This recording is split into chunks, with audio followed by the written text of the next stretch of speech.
April 26, 2006. Today I'm interviewing Ken Corday from the Archive of American Television in Burbank, California. So Ken, we'd like to take about 10 minutes to get some information about your early years and influences. What was your name at birth? The same as it is now. So Ken, we'd like to take about 10 minutes to get some information about your early years and influences. What was your name at birth? My name at birth, same as today. Official name was Kenneth Robert Corday. It's a little too long for the crawl, so it's Ken Corday. And when were you born? About 50-something years ago.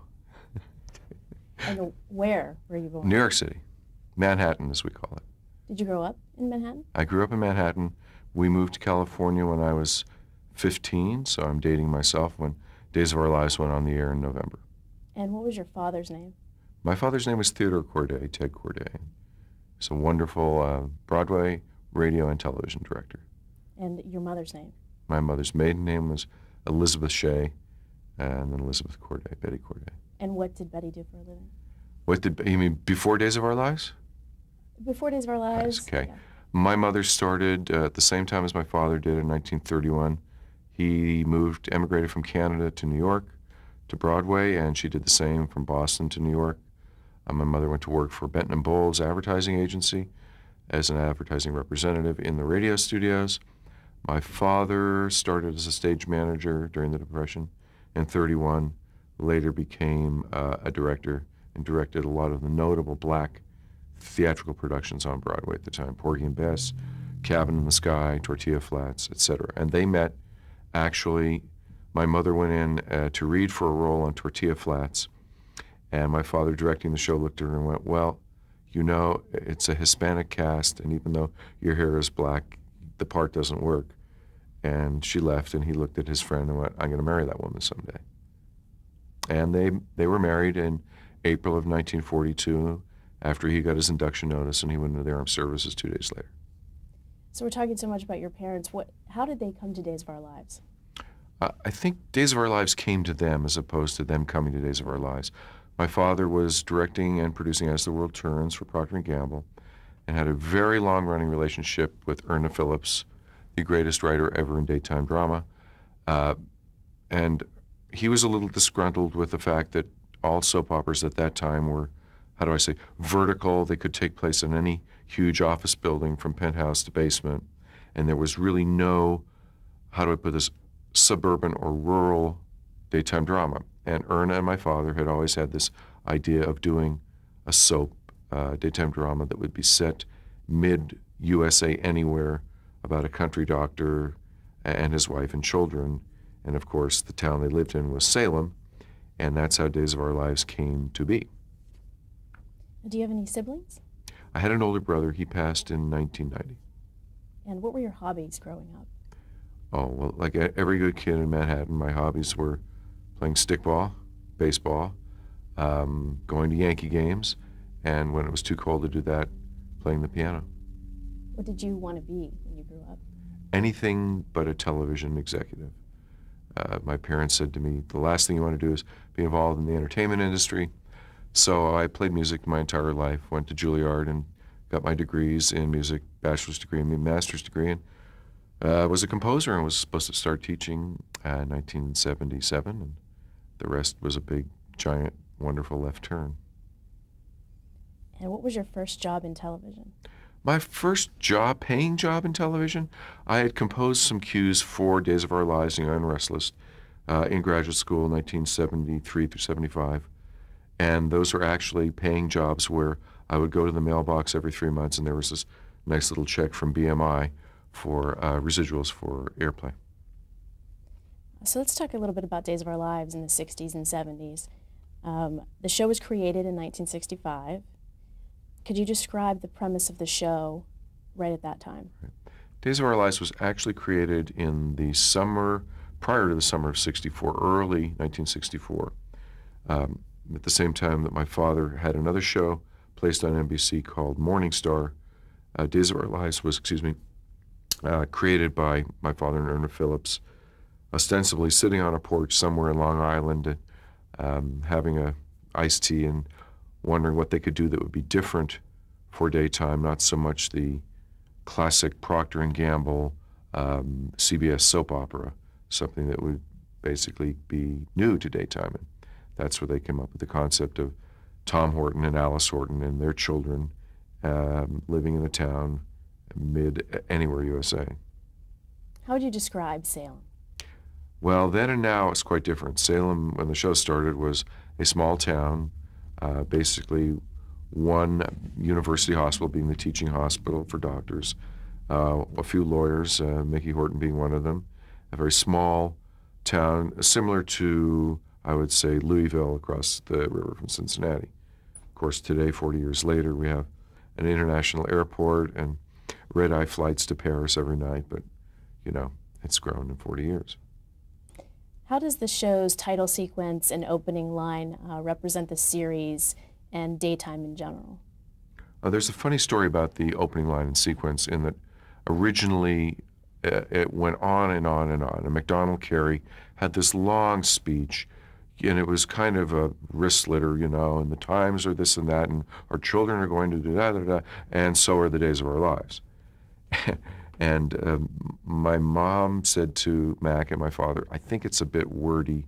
Let's see if we can shorten it. It was only a 30-second opening, but Mac talked through the entire thing. The theme song was always the same theme song, written by Tommy Boyce and Bobby Hart. So it was shortened to, like sands through the hourglass, so are the days of our lives, beat, this is MacDonald Carey, and these are the days of our lives, music up and out.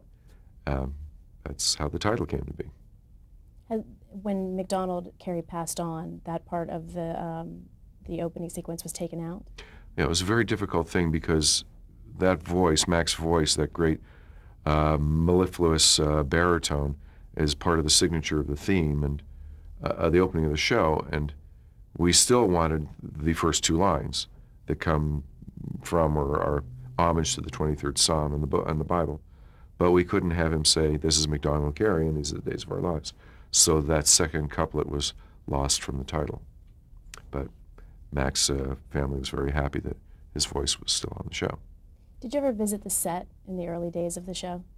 I visited the set a few times. Actually, my father had taken me in New York to the set of As the World Turns because there was a wonderful organist there named Charlie Paul who wrote all the music, and it was all played on the organ and spontaneously. And I was much more enamored with the music on the soap than actually the acting. Same thing held true here. My introduction to Days was through the music department.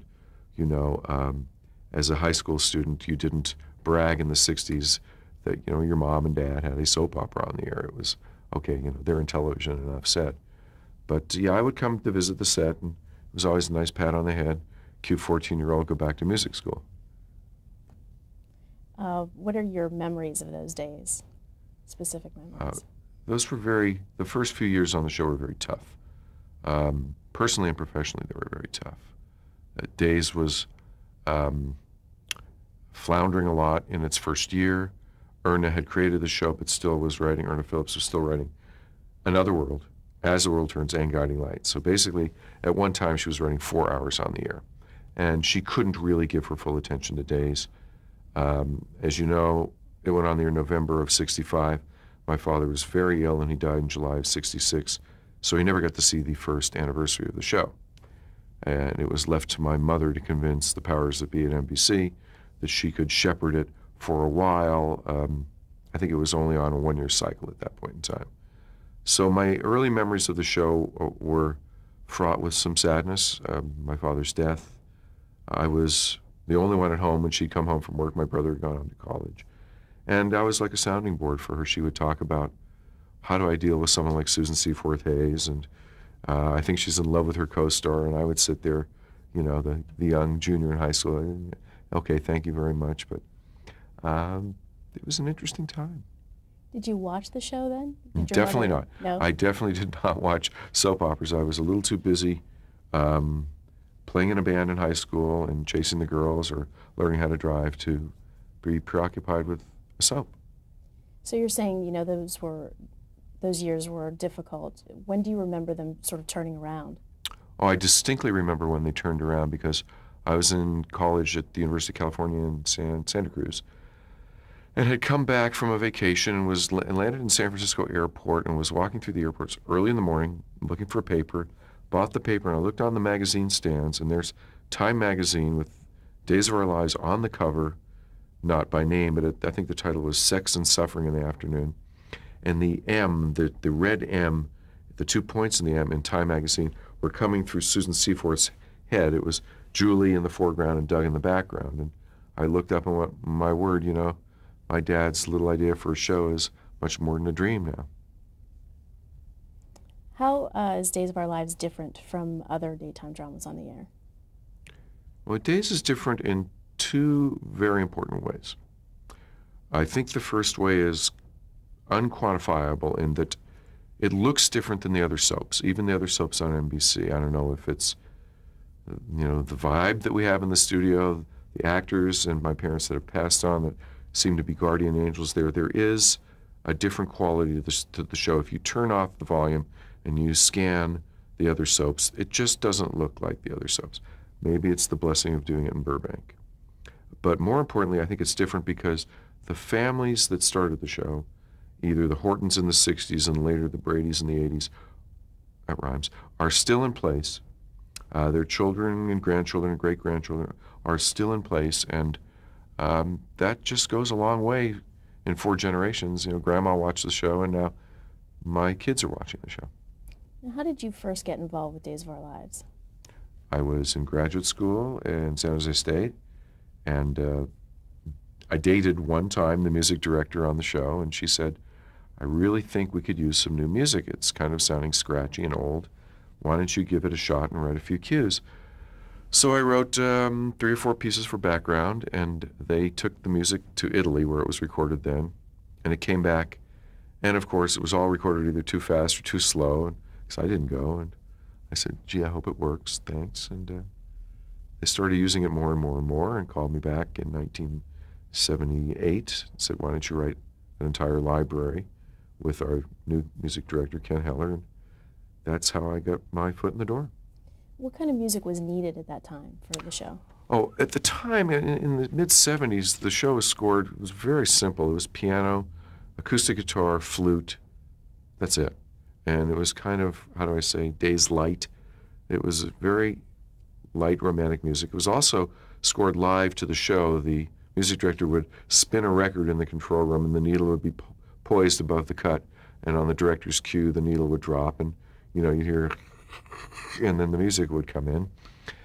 So we needed to do some change fast, and I think our first session in London, we had 45 pieces with brass and percussion, oh my God, and electric guitar, and it was quite a change for the show. I think it was more a change for the production group to hear sounds they had not heard, because at that time the music was played in the control room. You could hear it on stage. We knew what the show sounded and looked like at the same time. Today the music is edited into the show at a later time. So it was quite boisterous compared to what had gone on for the previous 10 years. Character-themed music. When did that start to become part of the show? Okay, character-themed music was really more a part of the show early on before I came in. I don't believe in character-themed music. I think it's a trap, in that I have a cue for John and Marlena, or I have a cue for Doug and Julie, and every time I see them, I've got to hear this dreary music over and over again, or not so dreary, but when you hear it 40 times, before they enter the room, if you're hearing the music, oh, here comes the Doug and Julie music. And I think it's better to have something fresh every now and then, and not to, signal, to foreshadow the arrival of a character with a music cue. The music is the frame of the show. It's not the picture. What about popular themes that were used for, like, Bo and Hope, for example, in the 80s? That's different. Those were songs, like The Wind Beneath My Wings or Tonight I Celebrate My Love. Those were popular songs at the time. Lionel Richie was a big song, so they just fit the stories, the love stories for Bo and Hope, or for Patch and Kayla, or John and Marlena, and they stuck. But those were not composed by yours truly, I only wish. Did you hear those songs somewhere on the radio and think that sounds like a song for Bo and Hope? Or Definitely. I can't take the credit for that. The music directors very aptly would hear a song and know that, okay, there's a montage coming up, or there's this great love story, and there's some point in time where the background music has to shift, and we want to use a piece of popular music, a song from the radio. And they were the ones that made the choices. Have there been any albums released with songs from Days of Our Lives? Definitely not. I think we would run into a lot of music residual problems. The only one that was close was Gloria Loring and Al Jarreau wrote a song called Friends and Lovers. And it crossed over from the pop market into country. It was recorded again by a country artist named eludes me. It was on a number of records, but it certainly sold a lot of records. And it was debuted on Days. It was Shane and Kimberly's love theme. And who else worked on music for the show over the years? You mean on the score of the show? On the score of the show. Actually, to be honest, since 1979, I have been the composer on the show. I have one partner that came in 1987, Brent Nelson, who's a wonderful composer.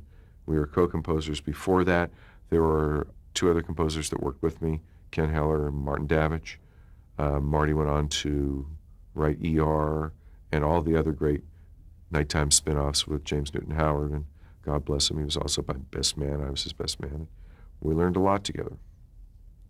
When did you become a producer on the show? It wasn't my idea. I was assistant producer, which was a stretch of a title, and really read the fan mail, get the producer's coffee, sit around, watch what's going on in the studio. Maybe you'll learn something, kiddo. I think I was making about $600 a week at that time, which is a lot of money. And I'll never forget the day. Lucy Johnson was the second in charge at Columbia Pictures then. At NBC. She was head of daytime at NBC. And a gentleman named Fernando Rocco was second at Sony, Columbia then. And they came into the studio. It was a rainy day. You remember these points. And you remember Lucy in her beautiful Burberry coat and Fernando always dressed in Armani. And they said, "Come here." I said, "What?" I said, "Well, we think the show needs some youth to it." So we need new characters. What, young characters? No, we want you to co-produce the show, and we're going to bring an acting coach in to work with the actors, but we want you to work with the executive producer, who was then Al Rabin, and be a co-producer. And I said, "Have you talked to my mom about this?" And they went, "Oh, we'll leave that up to you." And that's how it started. And what did she say whenever you talked to her? She said, "Oh, really? Okay, good luck." That nepotistic stigma hangs over the head of anyone who is the boss's son. I think that was more difficult than anything the first few years, going in there not coming from drama school, coming from music school, and learning, all the ropes, knowing the crew's name, what everyone in the crew did, where all the budget lines were. And it was a great education. It was trial by fire, and I was blessed to have first Lynn Osborne as a co-producer, and later, God love her, Shelley Curtis came from General Hospital, and Shelley knew a lot, had learned from Gloria Motti, and we made a pretty good team. Was there a point where you thought, okay, I've proven myself, I've lived up to the name? There was a point looking back where I did. It was never, oh, gee, I woke up one morning, looked in the mirror, and went, I've done it. You never really want to get too far ahead of yourself and think that you've arrived. Pride goeth before, And so, yeah, I think actually it was about the time I got married in 1986. My mom was ill, and I will not cry when the moment comes, but she said, "I want you to have your father's ring." And this was my father's wedding ring and my grandmother's wedding ring. And I said, "Well, I'm engaged. I don't know when I'm marrying." And she said, "No, I want you to have his ring, and I want you to become co-executive producer on the show." And it was a great day in my life. And I looked back and realized, okay, 7 years of dues, it's time. What were the ratings like at that time that you're talking about, the 87? Astronomical, to be honest with you. The show is in its really starting to come into its prime. Patch and Kayla time, Shane and Kimberly, Roman and Marlena, John and Marlena, Bo and Hope. We brought in a really wonderful new crop of actors between 1981 and 87, and we were on a roll. And of course, Marlena was the Duchess of Wisdom, Beauty, and Light, and the show was doing quite well. Back in 82, Pat Falcon Smith had returned to the show as head writer. What changes were in the works of the show at that time? Right. You can count on one hand and probably less than 5 fingers the great head writers on Days, the ones that changed it. Ern, of course, created it with my father. Bill Bell, God love him, I miss him every day, came in and saved the show in 1968 and put his wonderful signature on the show. And then in 1982, Pat Smith, who was trained by Bill Bell and was Erna Phillips' secretary, and would write every Friday script for Bill when he was the head writer, became head writer in 1981-82, and she said, what this town needs is a new blue-collar middle-class family, and she created the Bradys, top to bottom. Sean, Carolyn, Bo, Hope, Kimberly, Kayla, et al. And she created an evil family, wealthy family on the hill, the DeMeras, Stefano, Tony, and later Renee and Lexi. And Pat also gave Days geography. She said that the town needs to be more identifiable to the U.S., so let's give it a riverfront where the Bradys have a fish market. Let's give it a lake where the wealthy live. And to this day, God love her, Pat's fingerprints are on the show. In 1981, we had the Salem Strangler storyline. You talk about that a little bit and describe that storyline, how it came about. That was really the first, what I call, great umbrella story where everyone in town was being affected by the same story. You know, it wasn't you would cut from 1 to 2 to 3 stories a day, and there was murders going on and lots of innocent people's lives were being taken. Sounds familiar. And Marlena, of course, was at risk because she was targeted, and that's how Roman ended up sleeping on her floor, if I got my history right. And on a Friday, the camera zoomed in, and it looked like Marlena's dead body was on the floor. And Monday morning, there were pickets at NBC by the hundreds. Don't kill her, don't kill her. Of course, we knew that it was her twin, Andrea Hall Lovell, who was then Samantha, who had been mistakenly killed by the Salem Strangler slasher, and the rest is history. In 1982, Joe Mascola joined the show as Stefano, and his character was just so evil. Did you plan for him to be that evil when he first came on the show? Yes. When I talk about Joe, I've got to talk in my basso profundo, because Joe had this presence about him when he came in. I remember reading the role of Stefano DiMera, and he walked in, and he knew he had the role. And producers love it when someone from the cast or a future cast member comes in and owns the part. And Stefano DiMera was the first supervillain on the show. I mean, you couldn't kill him. He was the phoenix who would always rise from the ashes. And he had a great, larger-than-life sense on camera. And Joe's a big man. He loves opera, and that voice, whether heard or seen, was quite commanding.